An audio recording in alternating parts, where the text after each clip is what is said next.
Hello everyone, welcome back to Story Time. We are currently reading The Willigrews by Terry Tarbox, and Terry is a local author who has very kindly given us permission to read his stories. Did I say The Willigrews? I meant The Willigrews too. This is his second book of his adventures. Not his adventures, The Willigrews adventures. Maybe Terry's in here, I don't know. We'll have to read and find out. But we are currently reading chapter 3, which is called The Willigrews and the Night Shadows. And we left it yesterday with Bronglae trying to use some of his magic to get rid of the will takers. So let's find out if his magic works.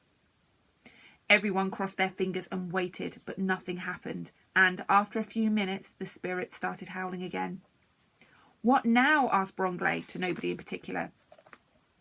"There is one other who may be able to help us," said Cloud. "There is a mobile wizard called Magic Nose the Witchman, who is very powerful. I know where he lives. I think he's on holiday at the moment, so he shouldn't be out on his rounds."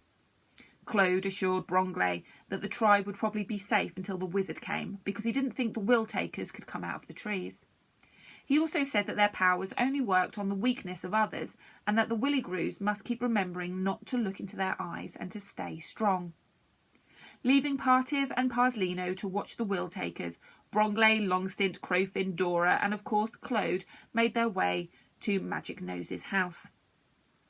It wasn't that far, about half the distance it would have been had it been twice as far as it was. The little group were making their way through the forest, following a narrow path between some bushes, when Dora said, "I just love bushes."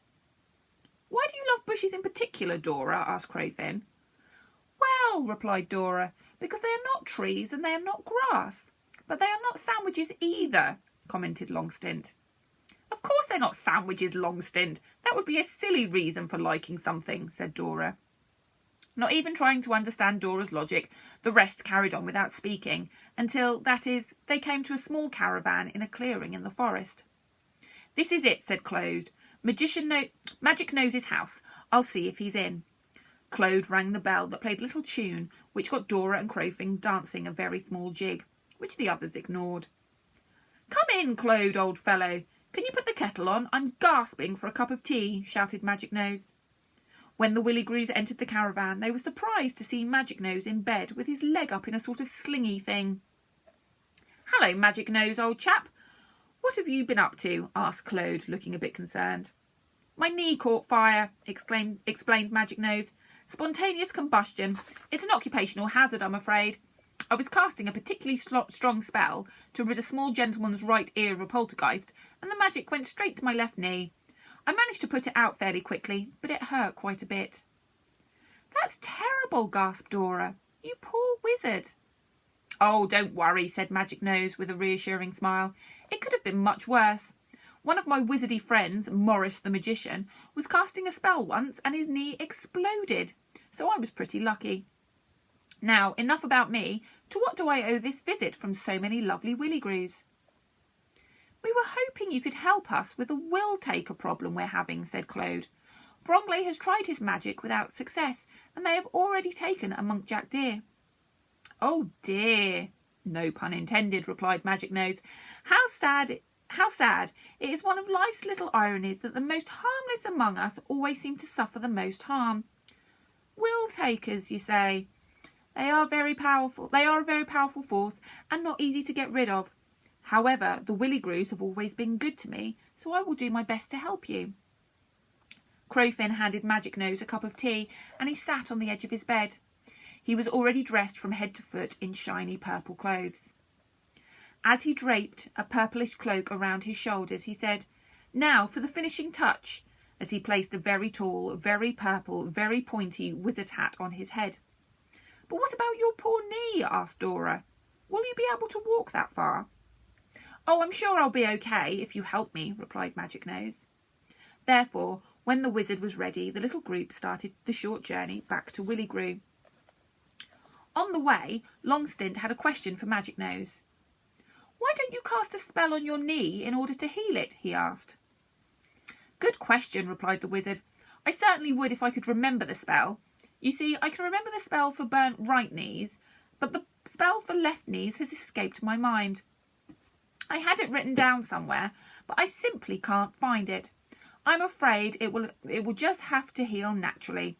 I have, of course, put on some left knee burn ointment, so that should help. It wasn't long before the 5 Willigrews, 1 wizard, arrived back in Willigrew. Bromgley reported straight to Partiv and Parslino, who informed him that nothing much had happened in their absence, and that most of the other Willigrews had stayed away from the trees for fear of being tempted. Bromgley walked over to the tree and saw that the purple shadows were still there, howling and flitting in and out of the branches. Someone brought a chair for the Magic Nose and placed it a few metres away from the tree line. The wizard approached and walked past the chair and almost right up to the purple shadows. This seemed to upset the will takers, who started to swirl around, howling and almost screaming the words, "We are your friends. Come with us. We need you." "Right then, my little pretties," said Magic Nose defiantly. "Let us see your faces, or are you too cowardly to look upon the mighty witch-man?" Almost immediately a large purple face thrust forward to within a few centimetres of the wizard's nose. Magic Nose looked directly into the shadow's eyes. "Oh no!" gasped Jill. "He will be taken. He is looking into its eyes. Shall we bring him back before they hypnotise him? I can't watch." "Just wait a few moments. I think he knows what he's doing," advised Bromgley. The will taker stared at Magic Nose, and Magic Nose stared at the will taker.